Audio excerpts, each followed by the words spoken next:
Hello, my name is Eduardo.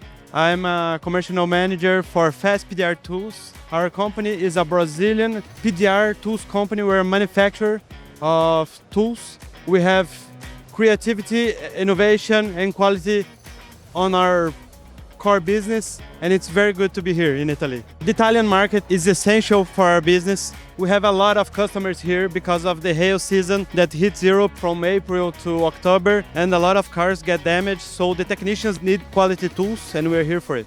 We have some special tools for the technicians, some as the tool carts that they use to work around the cars. We have some machines that are used to remove the dents from the panels, and also lights, and of course the hammers.